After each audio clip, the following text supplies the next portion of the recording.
Enrolling in the Academy is really simple. You'll just go to our website, wblinc.org/academy. And when you get here, you'll see our main page and you can click enroll and it'll take you to this form where you're just gonna fill this out. It'll take you about 5 minutes.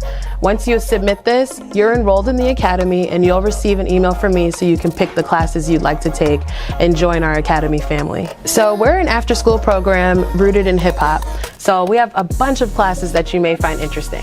You can go right to our website and go to our classes tab and you'll see some of them, from performing arts like hip hop theater, spoken word, hip hop dance, some of our business classes that are like a boss and walk it like I talk it, which would be more arts management and entrepreneur based. And then we also have things like our music classes, emceeing and rapping and beat production and DJing. You can go to wblinc.org/academy to enroll.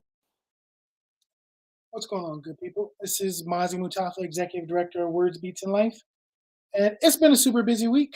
Got an opportunity yesterday to present a panel at the DC Music Summit, Hip Hop Futures Part 3, focus on technology. Earlier today, we hosted the Fall Book Fair. All this is content you can check out on our YouTube or Facebook pages, encouraging folks to do that. As you know, this is No New Leaders. And the whole premise of this show is to discuss people's journeys as activists, as organizers, as leaders of efforts and organizations. And it's interesting. Earlier today, I was listening to C-SPAN and kind of the work that happens, particularly on the conservative side, around the work of think tanks and how it is they're shaping public policy, shaping strategy, engaging candidates for elective office in particular, in efforts to shape the world in a way that they believe it should be shaped. At the same time, public intellectuals, particularly again on the conservative and even on the liberal side, working to transform institutions in the way they approach things like history and justice and equity, and challenging some folks who have become popular on either side of the political spectrum, who are changing the ways in which people talk about and think about the role of history and organizing in America in particular, or think about the way that we approach labor and employment. There's a lot of talk right now about, there's all these jobs in America that nobody is filling, with the subcontext of that being not just that there's been a challenge with immigration, but that more than 1 million Americans died in the last 2 years. Add to that people that are retiring from the baby boomer generation. Add to that people who are checking out of traditional work to start their own businesses or to become contractors. There's just a confluence of a lot of different things happening right now. And this show was created really to talk about what's the role of leaders in that. I'm going to be joined shortly by a friend by the name of Ptosha Davis, who is involved in electoral politics, to talk a little bit about her own legacy work, not just in that arena, but also in the foundation world and in the community organizing world, that all these things kind of come together. And I wanted to really think about, as I was preparing for today's show, I was starting to think about, what, I'm not sure how much of it is just the social media that I'm consuming or how much of it is just the kind of nature of social media, but there's so much focus around the idea that people with wealth are experts. And it really does feel like in a lot of ways, that's not an old idea. That really feels like a fairly new phenomenon. I'm thinking about, the folks that run the Earn Your Leisure platforms, doing kind of economic summits around economic justice, but really more about entrepreneurship. Or, the folks like Gary Vee who talk about, the value of joy in business, like a lot of stuff around economics. And it seems really interesting how many people we look to today as leaders are focused on almost exclusively economics and the idea that making money fixes lots of things. And I think that to a degree that is true, but I'm reminded of a lyric by a rapper by the name of Lauryn Hill. There's this one bar she has that says, "It's time to change the focus from the richest to the brokest." And that was a song made in the 90s era. it feels like what's happened now is it's time to change the focus from the brokest to the richest. And what kind of strategies and solutions would be proposed by the most successful? And I'm naming folks who I'm paying attention to. The Earn Your Leisure cats are not rich. They used to be school teachers. Like, they come out of the conditions they're trying to help transform. I get that. But I do think that the focus on economic justice to the exclusion of other kinds of ways in which we can and should be empowered is maybe not problematic, but at least worth pointing out.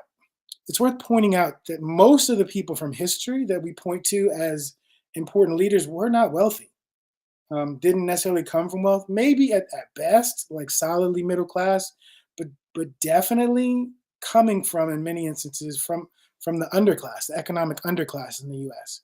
And so what changes in our politics, in our organizing, in our approaches to leadership when the people that we're looking to for leadership are not necessarily um, the folks that are coming from where it is that we come from. Um,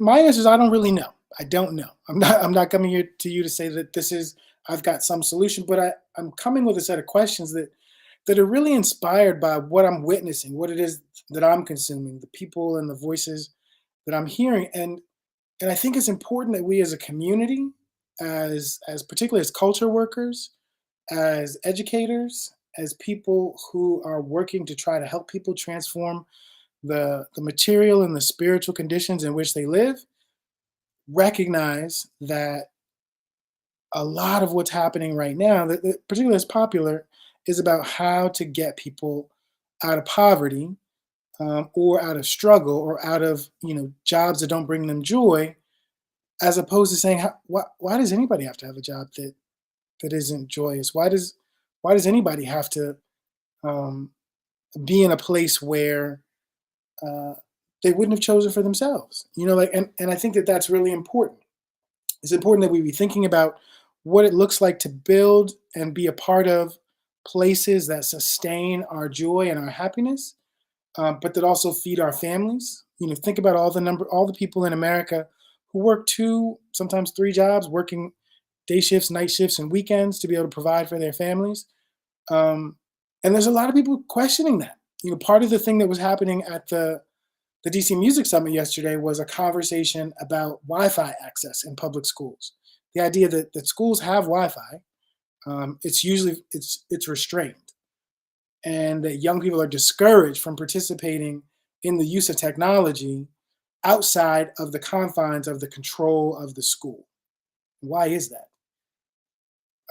One of the questions that got asked by one of the people I was talking to, I can't remember who asked this question, but what the suggestion was made that part of the reason why communication or access to technology is controlled by the school is because there's an inherent belief that the kids who are in the class are not going to be interested in what's happening in the classroom. And so we can't let them be on their phones because their phones will take them out of the classroom. But why is it that teachers, one of the groups that multiple guests we've had on this show have described as a leader, why aren't teachers thinking about ways to engage their students in the technology that clearly they're already interested in? Why does the education that they are, you know, developing or putting out something that doesn't actually incorporate what they know about their students, that their students want to be on their phone, that their students want to listen to music, their students want to watch video content? Like, why is it that the system that currently exists doesn't take advantage of that as opposed to working against it? And I think that that's really important for a whole range of reasons. I see Tosha in the chat saying she's trying to join. Hopefully she's going to be able to just click on that link that I sent her to just log straight in, to be able to join us any second. But I think that this is kind of this bigger question about institutions, right? Like, who do they really serve? And who should they serve, and who could they serve? I know that of the people that usually appear on the show, I'm kind of the cynic that says, like, we don't need no new leaders. But it's not because I don't value leadership. It's because I think that a lot of times there are multiple burdens that come with being labeled leader that should be shared burdens. that shouldn't be the purview or responsibility or obligation of individuals, but should actually be the responsibility of communities that make decisions together, that work together. Um, and so we got a comment here. I'm one of those people who gets distracted by the comments. So we got a comment here from uh, Carlene Paul. It says most of the schools in the DMV, um, the teachers, administrators, counselors, and principals do not know how to engage the students. Ooh, that's a fact. That is a fact. But the question is, okay, so let's assume that that's true. Let's just for discussion's sake, let's assume that that's true. And she added to that. And most adults, it takes a village. So here's the question, right? Let's assume that's true. What are teachers, colleges doing to prepare teachers to create dynamic classrooms? Like when we started Words Beats in Life 20 years ago, we had this idea of a dynamic classroom, that there'd be at least three areas of learning that would happen in the classroom: a beginning level, an intermediate level, and an advanced level. At a beginning level, students doesn't know very much about the thing that's being taught. That group gets most of the teacher's attention. Intermediate level, that's where students who know something are teaching each other, that they're learning from each other. This idea that a student could be in a classroom and be a teacher, we thought was a revolutionary idea. But then the third level, the advanced, is kind of independent study. You know enough to be able to work on your own. All you need is access to the tools, equipment, and opportunity, right? Why aren't classrooms like that? Why aren't more classrooms like that? I'm sure there's someplace in the world. This wasn't, a genius idea that's never occurred to anybody, but this idea that the people that need the most help get the most help, the people that know something can teach each other, and the people that know a bunch can work independently on their projects. And I get it, it's an arts context versus a science context or a history context. But maybe part of the problem is that we build systems that require systems of dependence, that require a teacher who is an expert to be able to teach everyone. It's that banking method that Pablo Freire talked about in Pedagogy of the Oppressed, where young people are vessels that need their brains opened, knowledge poured in, and then if they can give that knowledge back, then they're educated. Versus a young person who's equipped to be able to learn on their own. That I could give you a book. This was one of the other things we talked about at the DC Music Summit. Why is it that we participate in systems that I'm really bad at bringing on comments while I'm talking. Why do we bring, and I'm gonna bring that comment back because I didn't read it. Why do we build systems that um, that don't take for granted the fact that students actually have something to contribute? I know it's a lot easier in a public, in a kind of community context to be able, um, in a community context, to be able to create alternative spaces. But I've met lots of teachers. If you're not familiar, if you're really interested in what kind of revolutionary or innovative approaches are being taken to education, there's a great Twitter conversation that happens every week called Hip Hop Ed, where people that are working to bring hip hop or alternative pedagogies into the classroom, they talk. So the next one was the schools took away most of the elective classes. Can I tell you, one of the panels that I participated in that was not infuriating, but at least bothering me, was teachers or administrators resenting the idea of their work being described as elective, that the arts should be essential, not elective. And my response from the audience was, but most of us have been educated to believe that education is reading, writing, and arithmetic. So this idea of reading, literacy, and math, basically. But that doesn't mean that people don't know the value of creativity or imagination. There's tons of studies that are coming out now about this very fact, that this idea of 21st century skills, so much of that is about emotional intelligence or relational intelligence. And there's all these kinds of intelligence that can be promoted in a school, but because, frankly, many young people are struggling with those three, with that reading, that writing, that arithmetic. And maybe that reading and writing there's another R that's missing, which is relevance. Is what it is they're reading, what is they're being asked to write about, relevant for their lives? This is where I think like all of the effort to promote economic literacy, why it's so popular. Even if you can't read very well or you don't read a ton of books, most people can do kind of math, particularly around money. the math that you need for money. And most people know if their bank account is not matching their bills. So there's a kind of incentive for people to want to there's a kind of incentive for people to want to be able to promote economic literacy. And I'm for it. I'm for it. I'm just asking if that literacy is happening at the exclusion of kind of political literacy, this kind of leadership or organizing literacy that could also be of real value. Like, why is it that I mean, most of the people we brought onto the show are people that are my friends who run nonprofits. They don't describe themselves as leaders. They're leaders of their organizations or the CEOs of their organizations. Um, but most of us have not really gone out into larger community to be leaders. What does that mean? Does that mean that we have a community of no leaders, or that we have siloed leaders who manage particular sets of resources? One of the other things I've been talking about lately, and for those in Washington, D.C., is bringing back Arts Advocacy Day. Arts Advocacy Day used to be a once a year activity where the creative community would go to the Wilson Building, which is where the city council has its offices, to talk to city council people, mostly about one thing, really. And that one thing was um, working to increase the budget for arts through the DC Commission on the Arts and Humanities. There wasn't a great deal of effort to really establish a kind of legislative agenda or vision for what a creative economy pipeline could look like. And so because there wasn't this broader vision, I think maybe that's one of the reasons why it stopped happening. Because once that one thing we kept asking for happened, then what are we advocating for? What's kind of happened now is that those kind of smaller organizations or larger organizations are advocating for themselves. And one of the things that happened at the DC Music Summit was asking, like, how do we build a pipeline for all young people to participate in kind of creative work and business? And most of the people who were asking the question said there is no creative economy career pipeline. But most of them actually ran fairly large organizations, institutions, and efforts. So they are um, they are pipelines. They're pipelines to be able to get the young people that participate in their programming access to the resources and opportunity that they're aware of. Is it coordinated?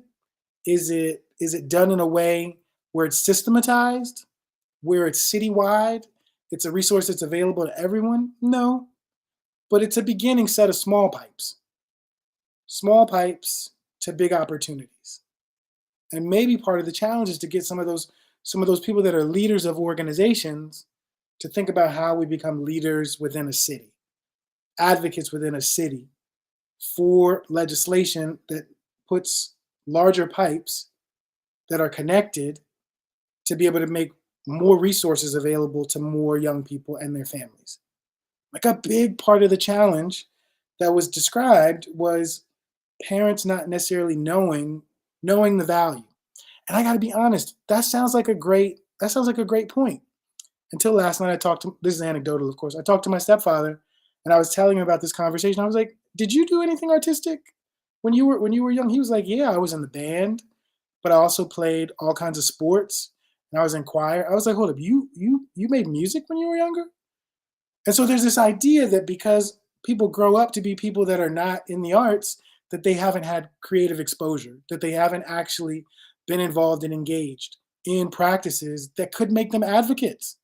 So maybe part of the challenge of those leaders, or to those leaders, or to leaders like us, is to see the parents and the families and the communities not just as people to be educated, but to educate us about the experiences that they've had and that they're trying to see created for their children. There's like a lot in the case of a lot of nonprofits. There's this perception that there's this kind of one way education. We need to educate those people, versus those people need to educate us about what it is that we're doing. Like, a lot of the conversation we've had up to this point about leadership has been, on some levels described as servant leadership. Dosha, I'm about to bring you on screen. Has been a kind of servant leadership, but But it's also been one of the other things that's also been suggested is that it's a kind of leadership that meets the needs of people where they are. And one of the things I need as a people where I am is for Ptosha to be able to come on screen. I'm about to bring her on in 1 second. But I think this is really important as we think about strategies for leadership and community building, that we understand that we are the people, or we should be the people that we're helping to organize. That it shouldn't be those people over there.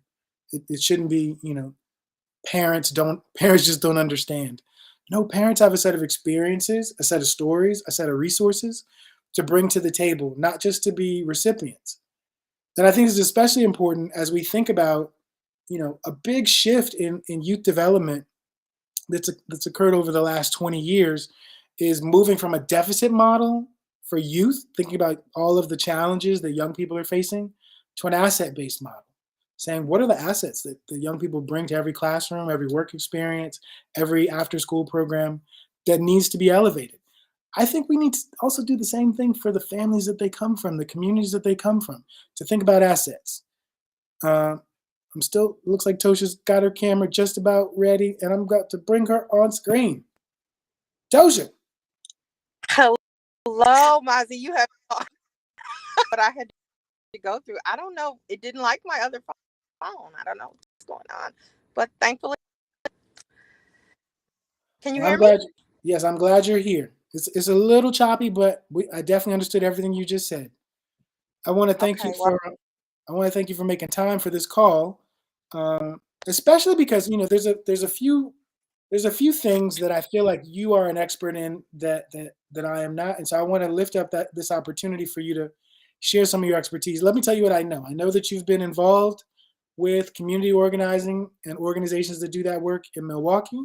I want to say I know that you've been involved in running a private foundation for an artist, and I want to say I know that you are involved with supporting the work of legislators in Prince George's County. But maybe tell us a little bit about what brought you to those kinds of work. Yeah, what brought you to those kinds of work? Well, it's a personal story actually. It's a grandmother. My grandmother was a huge influence in my life. She was my nana. She was adventurous. She left Tennessee, came north to Milwaukee. I have no idea why she chose such a cold place, but came to Milwaukee, literally started a new life, and the rest of the family followed. A lot of us from the South migrating to the North, and she instilled no fear that you can do anything you think you can do. And she wasn't extremely community minded, but she was a person that focused on always doing better and how can we be better. So I got that part from her. And the other part of my story is I have children. I have a 32-year-old son, and I had a daughter who passed at the age of 12 from leukemia. And when she passed, politics, but I'd never been involved in advocacy work. And when I decided that I would spend the rest of my life every day getting up for someone else, because she was in a position where she could not advocate for herself. So what I like to call is the intersection between advocacy and policy is that policy is how we're able to get a lot of things. We meet and we're able to get things done that whatever their mission is. Story. That's how I got started. My daughter passed almost 13 years ago. I was involved a little bit. I've dedicated every day since that time and 10 to seeing what I could do in whatever community I was living in. So that's sort of it. And so I'm curious, what can you talk to us about some of the advocacy you've been involved in, either in Milwaukee or in Atlanta or here? What kind of advocacy have you been involved in? I currently work for a nonprofit, which is and I do workforce development. So we know what that is. I'm the economic recovery, COVID economic recovery, and I advocate to see how we to recover economically from COVID-19. So that's the work that I currently profit. In Milwaukee, I've done work for the Leukemia and Lymphoma Society, the American Heart Association. I currently serve as board chair for our next generation, which helps youth once they get out of school, so play to receive help with homework, to eat, to provide support for their family on a nonprofit in DC called Words, Beats, and Life, which is also arts and culture and music and hip hop organization. So I do, you know this when we first met, I'm not interested in doing anything that doesn't see and leaving a mark to make my community better. So that's where I am right now. That makes a lot of sense. I mean, I think part of the reason why I wanted to talk to you is because you've seen the work of community through so many different lenses through your work, and so I wonder, maybe can you talk to me about what do you think when you think of leaders?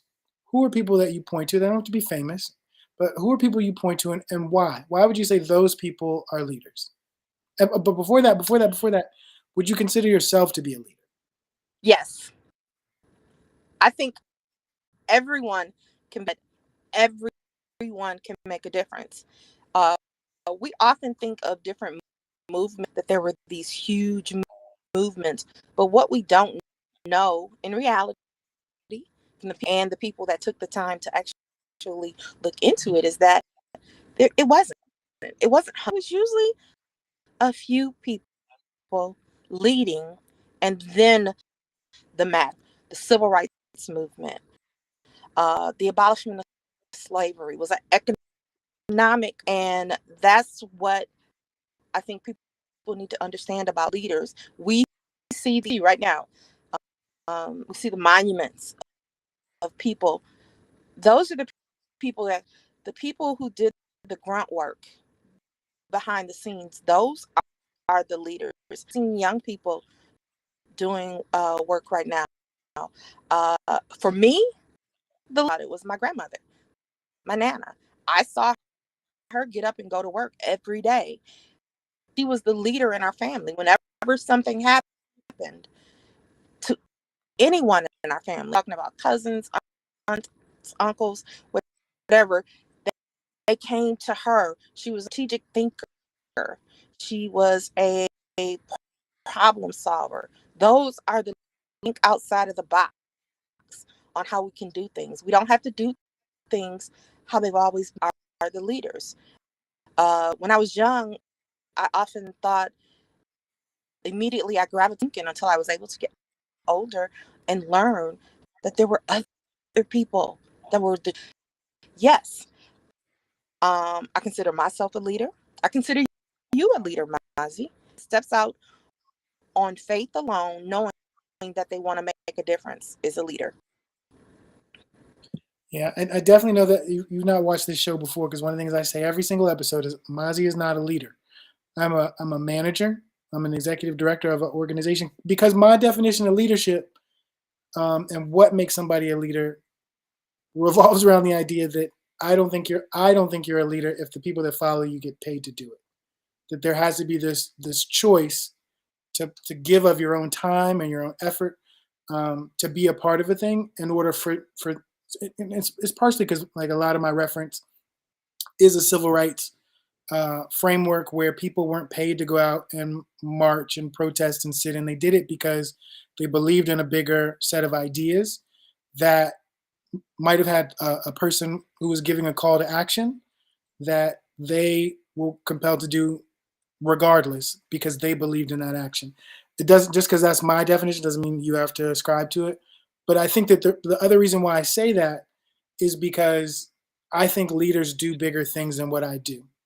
I think leaders do things and motivate people in ways that, as someone who just runs a business, a nonprofit business, it's bigger than that. So, like, as an example, right?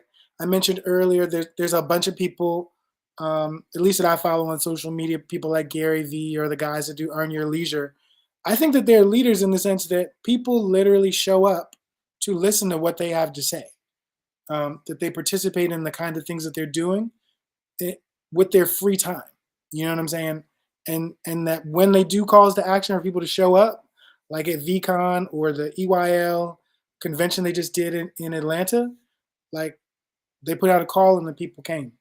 And I think that and it's not to diminish me to say I'm just a manager, but it is to say that I understand the scale and scope of the work that I do, and who's in it with me.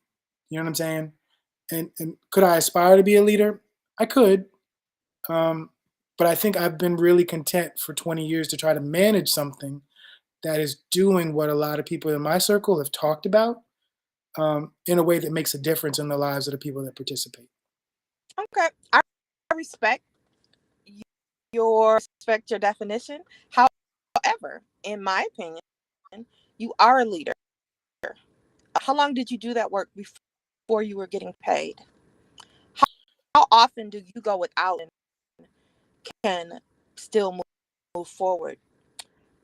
How often board of directors and say, I can motivate these people to do more. These are some, I can nudge them, I can support them to do more. Those are all attributes of a. I respect your position. I respectfully disagree with you. You're a leader, and it's okay for you to humbly say one, but for the organization and the thousands of young people you've touched, it would be a disservice to them of having poured into them as a leader. Yeah, no one ever agrees with this position, so I'm not gonna argue with you about it. But it's not false humility. It really is an admiration Yeah, for people that I recognize as leaders. You know, right. like And I think Marcus there's people Messiah that, Garvey was a leader. Malcolm X was a leader. Um, Fannie Lou Hamer was a leader. And I don't think that the work that I've done is anywhere near that discussion. And again, it doesn't diminish the work to say that the work that they did, like my standard for who's a leader, is much like I don't think I have strange ideas, Tosha. Like I don't think the president is a leader. I think the president is a civil servant who manages a bureaucracy. You know what I'm saying? Like people who are part of the government or the military, that's their job. It's not a bunch of volunteers who really believe in the work of whomever. And I think that that's just different. And it's okay that I have a strange idea that they're yeah, like no, it's people doing it probably, voluntarily. it's probably what motivates you that you have leadership. It's probably what helps you keep going, that you have that outlook, that you don't, that you see yourself as just a manager. And I respect that. And no argument. I just disagree with you, but I still respect, your opinion. So on that, but do I consider myself a leader? Um, to me, a leader is a legacy of work that they have done that can either continue or can create. It's my definition of a leader. Mm-hmm. So if 50 years from now and digs up a time capsule with words, beats, and life in it, that's a legacy that made a change in the community and made a change in people's lives. You know, I wonder. You talked about your nana and the role that she played within your family as a leader within the family. I wonder, did you ever have a chance to talk to her about people that she saw as? It doesn't have to be saw as leader, but people whose efforts, whose lives Mm-hmm. she admired or Yes. tried to pattern And her own after. for her, she was a very interesting woman. She was 4'11". She literally left the South. I don't even know if she was years old and came north. She did not look up to people like said, like, political figures. She didn't look up to those people. She looked up to the hard workers who were working in the South, sharecroppers. She looked up to the people that made a difference in their family, sending money back South. She didn't look up to celebrities and leaders and things like that, because this is a person who lived. She looked up to the people that made the meals for people when they were visiting different cities, Milwaukee and Chicago. Women that were in the kitchens, cooking. The people that opened up. We couldn't stay in hotels. The people for people to stay in when they were coming to march. Those were the people that were leaders.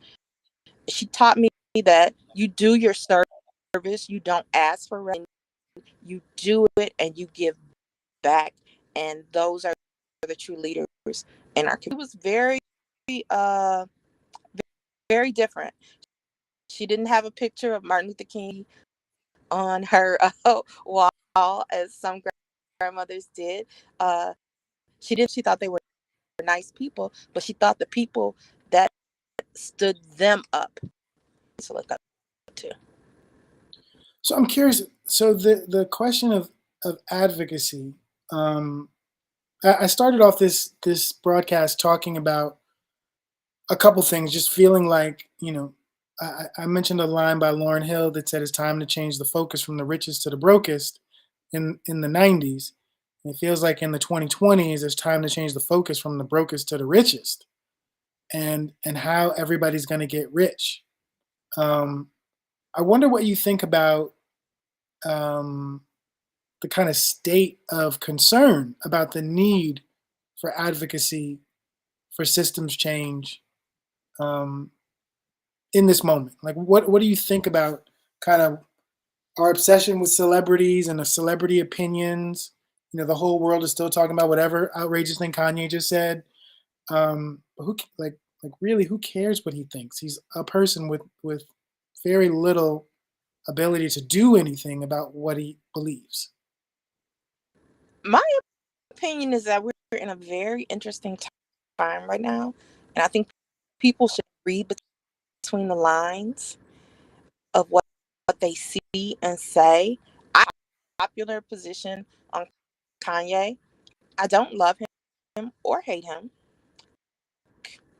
and I think his autism is. I think he's on the spectrum.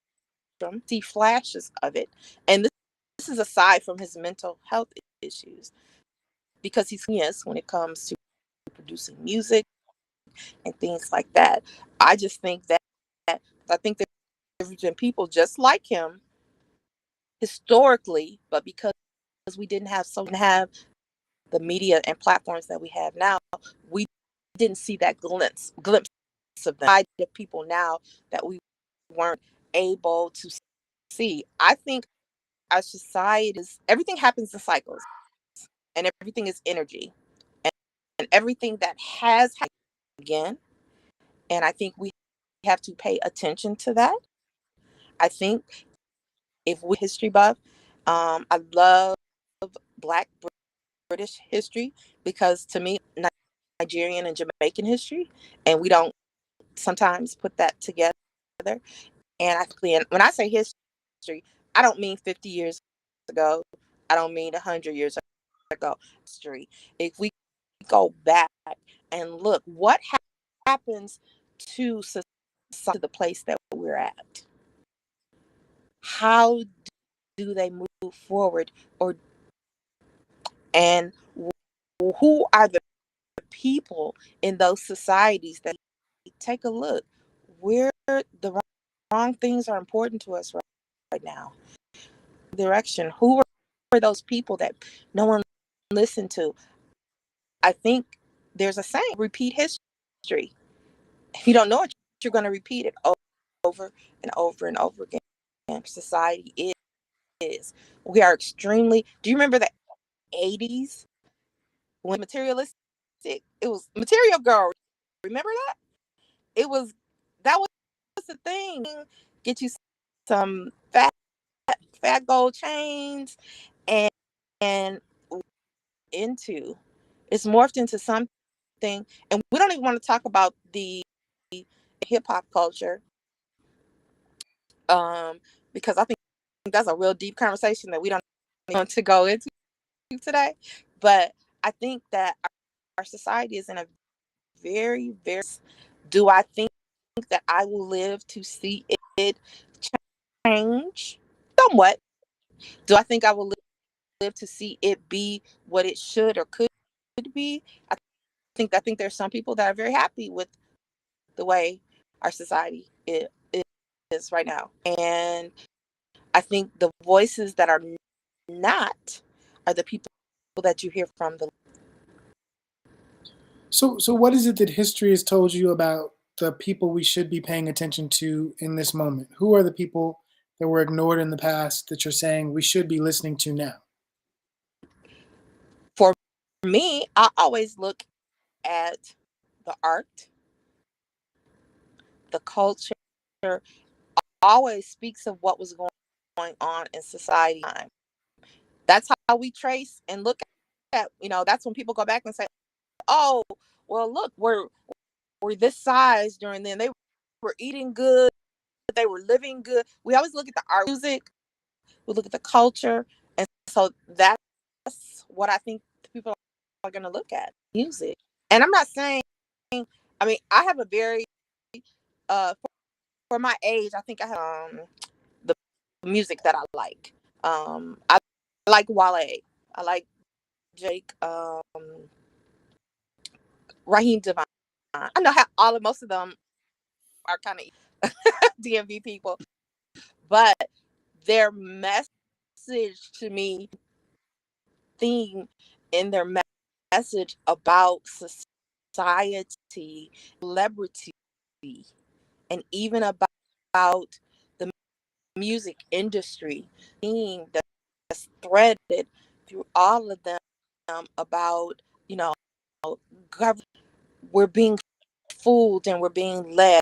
And as a person who has worked in government with politicians, my position was always, I can sit on the sideline or I can try to be one of the people in the room that has someone's ear that says, wow, legislation about this. Oh, we're doing that. Well, what if we put this in that legislation? Always has to be somebody that does that. Thurgood Marshall in the room that can weave things in to it's not important to vote. I don't believe that. I believe it is important to vote. What am I going to get from it? What are you not going to get if you don't vote? So I think I kind of went down the rabbit hole on that one a little bit, Mozzie. I think it's interesting because as you were talking, I was thinking. So I know Raheem, and I know the community that kind of nurtured his development. And knowing that Wale is from Prince George's County, which is the county I grew up in, which is still purportedly the richest majority black county. Oh, there's a new one. Howard County is the new richest black county in the country. Prince George's County is no longer the richest. It's now Howard County. Well, it was when we were growing up. It was. So this idea of him coming from an immigrant family in a fairly well-to-do part of the country informs the music that he would create, the stories he would tell, the way he would tell them. I think is important. It's interesting thinking about the power of culture in a commercial society where particular narratives are driven by industry. So like a month ago, Puffy, Sean Combs, Puff Daddy was talking about R&B being dead. But there was a whole lot of people that responded, actually, it's not dead. It's over on the white stations being performed by white artists, mostly from the UK. And so then is it dead because the originators aren't on the radio as often making it, even though that music is still getting made, it's getting streamed. Um, like this idea of what is driving culture? Is it industry? Is it community? Is it independent artists? Is it all of those things? And to what degree is that a reflection of what's happening in society? So do you think for life imitates art? Say that one more time. Does life or does life imitate art? I mean, Are I think people that or are people writing the music because they see it in society? I mean, I think that the real answer is that there are both examples, right? So there are people who make music because they see that in the industry and they want to be a part of an industry, so they make that music. But then there's also people for whom the music they make is really their lived experience, and they're just telling their own personal story. It's not really clear how many of the people who come to prominence are in that second group, especially considering writers' pools and just the idea of an industry. An industry has an image to push, a message to push, and consumers who are still willing to buy it. Um, I feel like the truest art is whatever art is least commercially viable. So, for example, if I really want to know what young people are thinking about, concerned about doing, I'm going to go listen to some poetry, and I'll see whether or not those poets are writing about themselves and their own heartbreak, or if they'll write about what's happening in their neighborhoods or what's happening to their friends or what's happening in their schools. I'll look at what young people take photos of, whether it's of themselves or it's the state of the plumbing in their schools or the lunch they're eating from the state. Like, I look at people who are not being paid and don't do the thing they do for money, but really to share their own experience.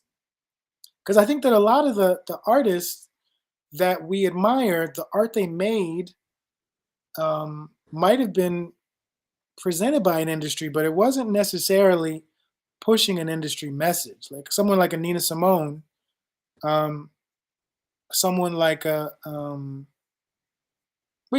a Nina Simone or a Sam Cooke, or these people who made music for pop radio, but then had experiences that my obligation is more than to sales, but to actually speak to the experiences of my people in this moment on this larger platform. So like I think that the answer is sometimes life imitates art, sometimes art imitates life. But for me, the question is who's paying for it? If someone's paying for it, then that's what is it? The person that pays the piper calls the tune. You got it. So I think So so do you think that money I'm seeing that thread that money dilutes what happens, changes, maybe dilute is not the word, influences or changes, whether it's art, whether it's work, whether it's leadership. Do you feel that currency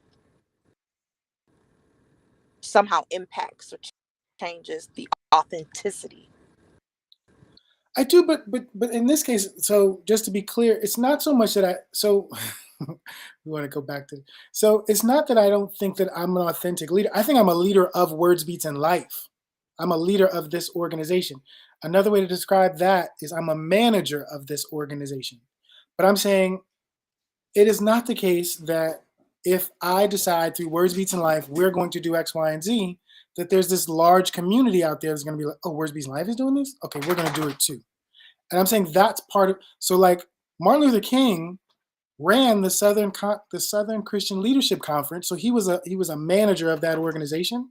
But the people that showed up at rallies or marches or sit-ins were not members of that organization. They were just people who were concerned about the same things. And so I'm saying I have not stepped out into that world that is people that are concerned about those things, but aren't employed by. You know what I'm saying? And so that's really the distinction is that, and it's not, again, I don't think there's anything wrong with managers. That no new leaders, it's the way that it's written, K capital N capital O W. There are plenty of people who consider themselves to be leaders, and I say get to know those people. But at the same time, I Right. say we don't need no new leaders. We actually have great managers and organizers and advocates to actually make the changes we want to see in the world. Oh, the reason why I asked was because when we talked about um, music and art and about the person industry thing, and I did not mention that I did run a foundation called it's morphed into Worth Media from the bottom up, a foundation that all did work for women.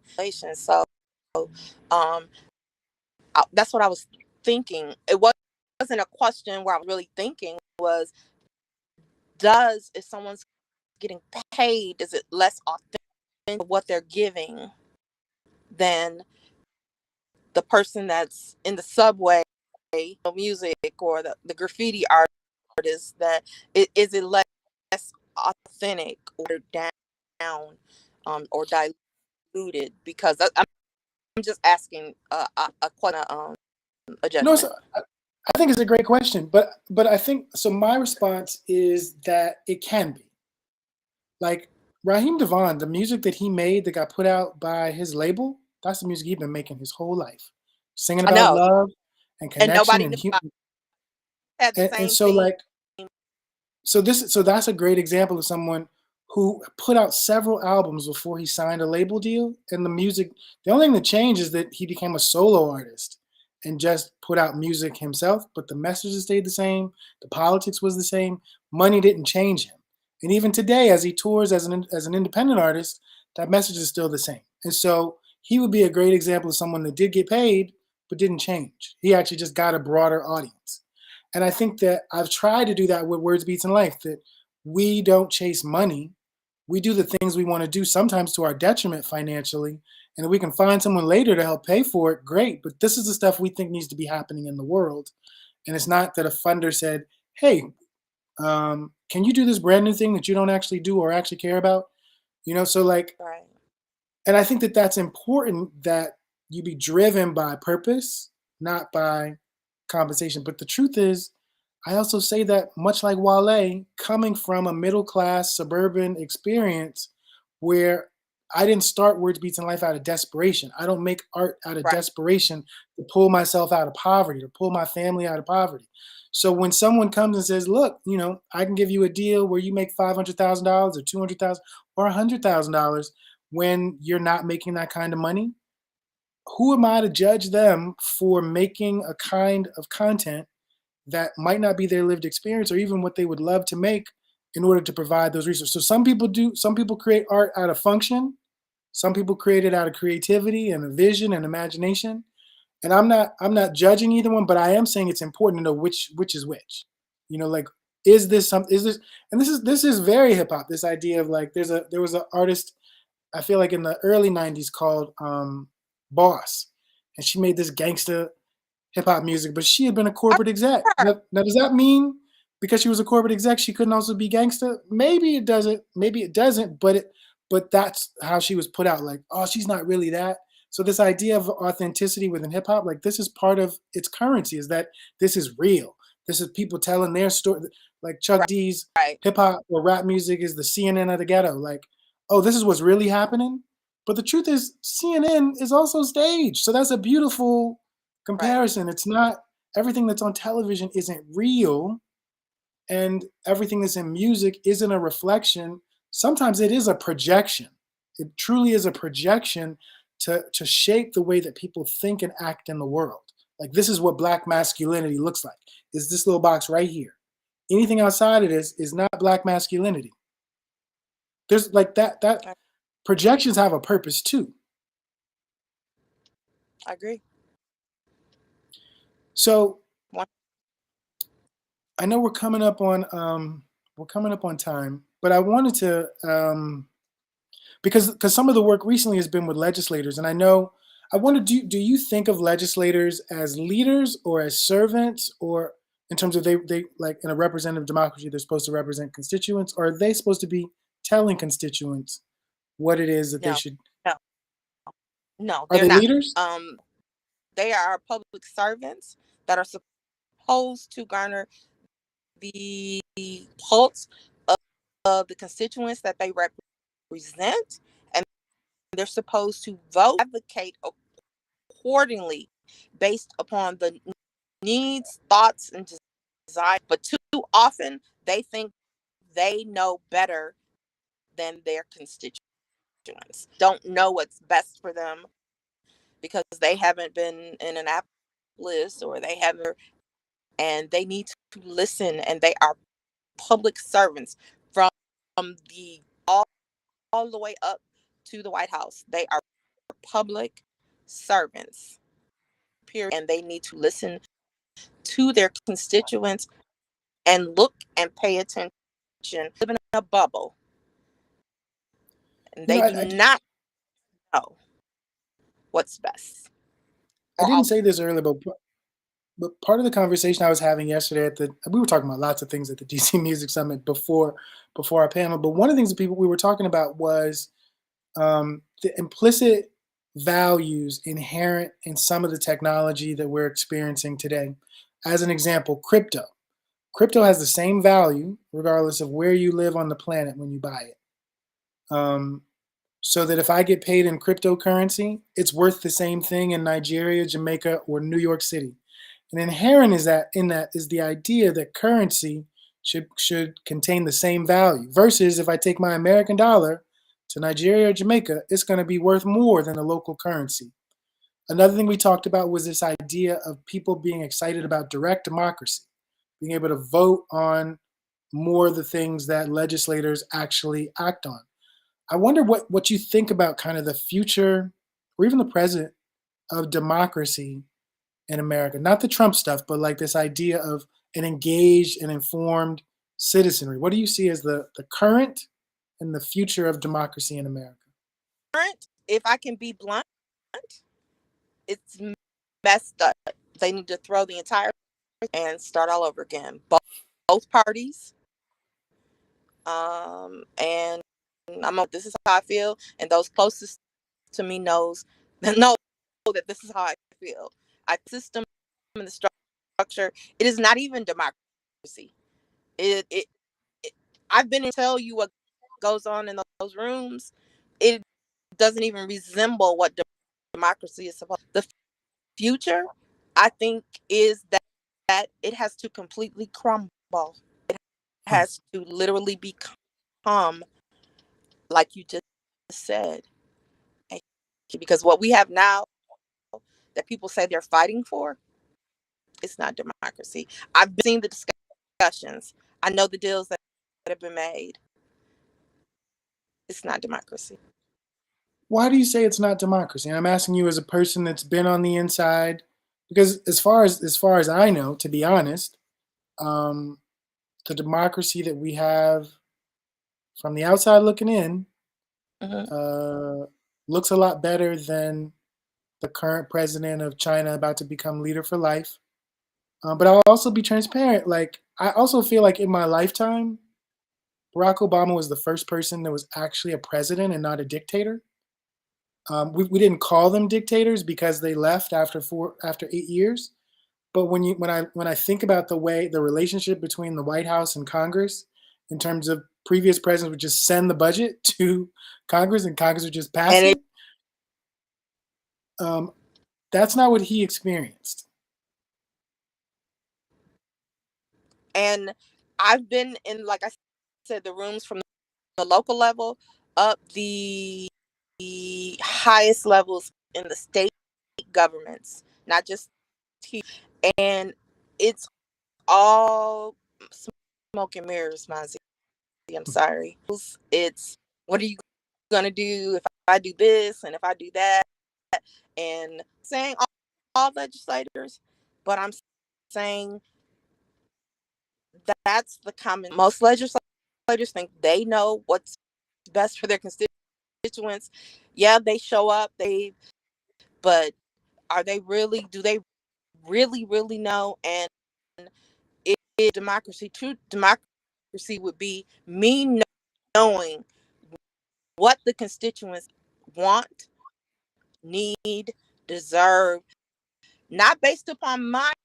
I've been living a different experience since I've been in office for 30 years.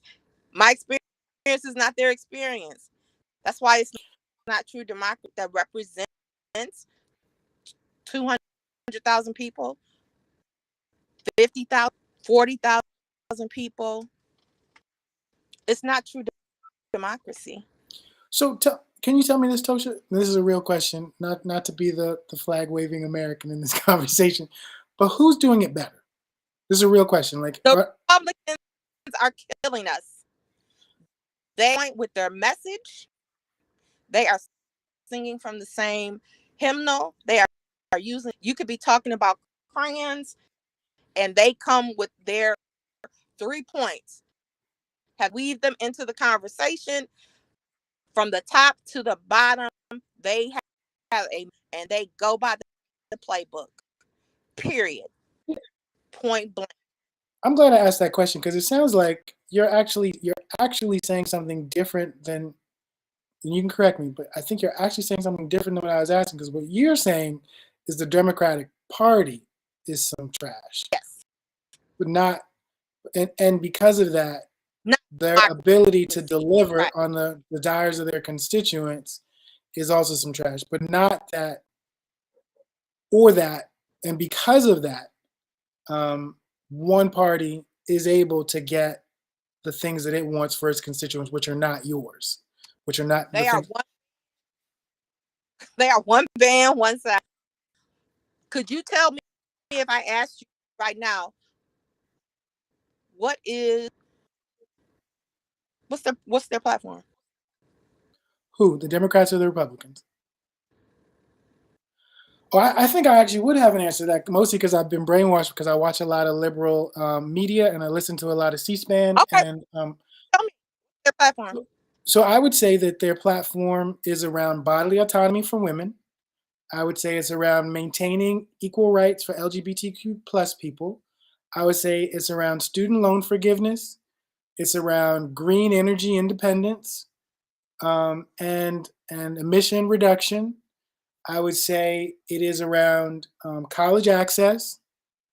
And I would say that it's around trying to win back the white working class through the creation of construction-based work.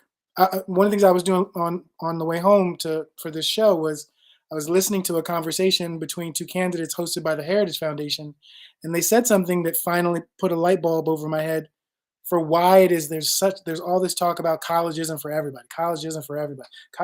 And the reason, what they actually mean is college is not for all you rural white folks and you city black and brown folks. We got labor jobs for you because we're not bringing in any more immigrants. Mm-hmm.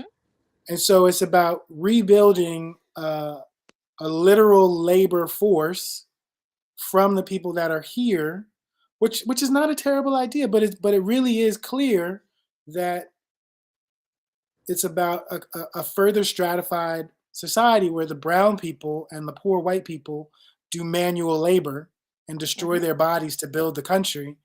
And the wealthy and elite white folks and wealthy and elite black folks and brown folks too, you all go to college. College ain't for everybody no more. Community colleges for most of y'all, trade schools for most of y'all, but college, that's for people that can pay $75,000 a year, which ain't most people. And that's a real shift. But you named 6 things. Mm-hmm. Okay, I think you named 6. Republican Party, what's their platform? The Republican Party. So this is the thing, though, right? It's so much easier to be a Republican. Why? Because your party is, for the most part, homogeneous, mostly white folks, mostly men, and mostly rural. So you don't have a diverse set of people that you need to please, recruit, or turn out. You got the same message because you got the same rural, farmer, business owner, hawk all over the country. Versus the 6 things I named are for people that live in cities, people who are impoverished or middle class, people who are immigrants, first, second, or third generation. Like the Democratic Party is just a tougher coalition. So what would I say is the Republican agenda? I would say they just put out their agenda for America, but I would say basically no more browning of America. So that's no immigration policy. That's more prisons and incarceration. I would say no government involved in the lives of anybody for any purpose other than the military. So they're about growing the military, regrowing the prison industrial complex population, keeping anybody that is not white out of the country. If you couldn't get here on a plane, we don't want you here. Is I think a part of their thing. And then so the Hawks are the military, the workers are the don't hire people that can't get here in a plane, and then restrict women's ability to make decisions about if they'll be mothers or reduce the amount of sex that's being had in the country, like the Christian folks. So that's their three pronged or their three-legged stool. It's the Hawks, it's the Christian conservatives, and it's the racists. Right. So the reason why I pointed that out, easier and simpler is it for them to at the points, the 6 that you pointed out, yeah, to New York. Which one is the top priority? Priority. And you don't get to advocate for all 6. So difficult because it is diverse. They are representing diverse ideology. And so they don't have the same needs. I mean, as the people in New York, the people in Texas, almost its own separate country, but it's very difficult. So together, they're not all speaking from those 3 points for the Republicans because it varies for them. But for the Republicans, do you think poor white rural America think that Donald Trump was fighting for them? They do. But in reality, is he? So it depends, right? It depends. So I would actually, if I was not even just poor, just rural, let's just say the Trump base. If you think the purpose of the presidency is not to provide you with services, but to reflect your view of the world, yes, he served them. Because these are people who don't, for the most part, get government services because they live in states that don't collect taxes. So the government can't do stuff for you if you didn't pay into it. So like, there's a reason why people in Texas or in Florida or Alabama or Mississippi are Republicans, because they want lower taxes because they don't got no money. They don't have like minimum wages in states. All of the red states have lower minimum wage because it's less about quality of life and more about access to work. They're literally called right to work states. And the people that live in those states want access to be able to work. They've been brainwashed into thinking that there's just these people out there that just want to live off of government, and I'm not those people. I pulled myself up by my bootstraps, even though I ain't got no teeth because I can't afford a dentist. Or the boot. What'd you say? Or the boot. Or the boot. I pulled myself up by my calluses.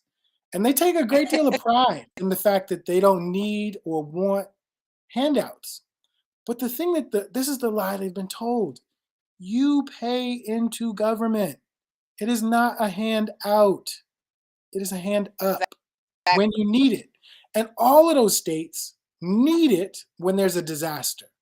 When your house is the thing that the asset that you own that is the source of whatever wealth you have is your home. When that thing gets blown away and you live in a place where your insurance company says it's not going to rebuild it, you need the government. Just like the mother in a city who has 2 or 3 children or 1 child or just herself, just a person who has themselves and they lose their job. They need something to help tide them over until they get their new job. It's not a handout. They've been paying into that government through their taxes.